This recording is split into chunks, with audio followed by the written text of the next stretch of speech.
जाबाय माथो 5 मिनिट गोजोन फरायबाय now it's bedtime ब्रेक लानोसै आंहा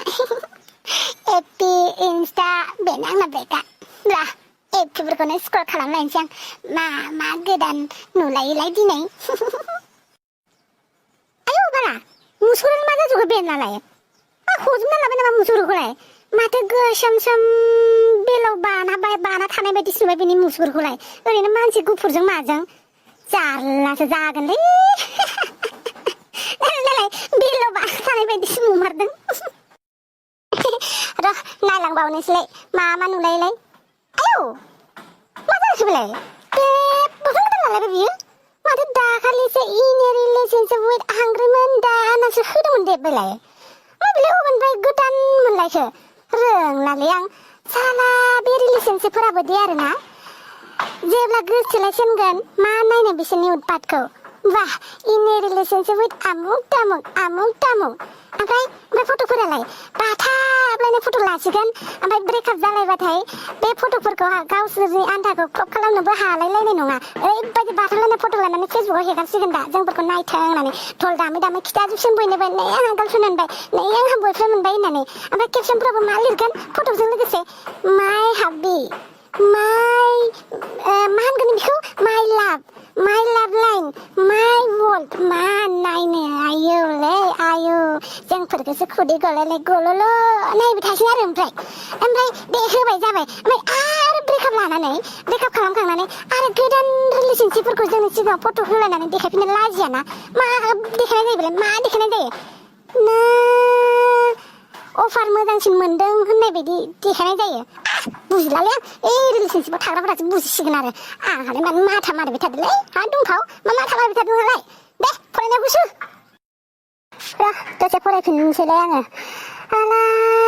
ग्रामारफोराबो दासिमबो बिए डिग्रिफोरनि सिलेबासाबो ग्रामार सोनानै होबाय थायो बे ग्रामारखौनो मख'थ' लानोसै र' बेयावनो एक्सट्रा 20 नाम्बारफोर थाखायो माथो र' जाय बिफाङाव थाइला थाइसि थायो बेखौनो थाइलालि बुङो सोर मेसेज हरलायखो आंखौ फरायनायफोरावलाय र' नायनोसै आङो हाय नो हेल' हरफिनसै आं हाउ आर इउ नो आइ एम फाइन थेंक इउ नै आंजोंबा व्हाट आर इउ डुइं नाउ नो मा होनगोन आं गावजोंनो रायलायगासिनो दङ दायो येस आइ एम कुकिं अमा भाजि आंजोंबाथाय wow sounds good no sounds good सिदालायबावो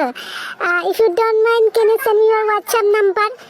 नायदो नुबाय दा हौवाफोरनि आखलखौ नुबाय दा डाइरेक्ट रिप्लाइ मोनस्लाबना नाम्बार नांगौ माने WhatsApp नाम्बार माने ओंखायनो रिप्लाइ होनो बागारगारो आं सम रिप्लाइ मोनदों होननानै WhatsApp नाम्बार डाइरेक्ट बिखायो जे खोथाया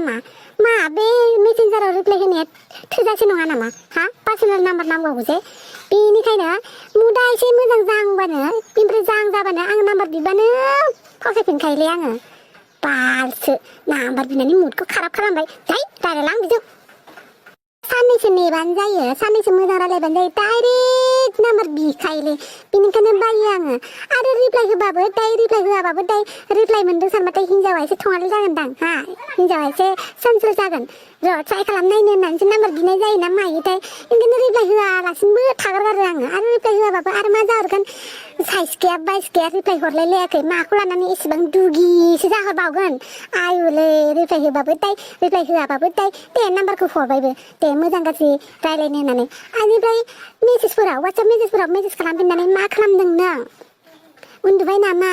मा गानदों नों जाबावो रागाजों दा हाग्रा बिलाइ गाननासो दं होननो लुगैलाङो आङो थास' बिलाइबो गाननासो दं होननानै खोन्थासो लुगैलाङो आङो दार मासथिनि जाद सोङो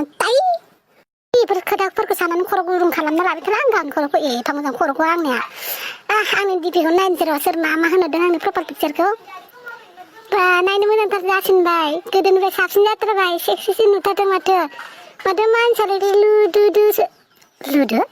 आहा wait आं लोगो जादों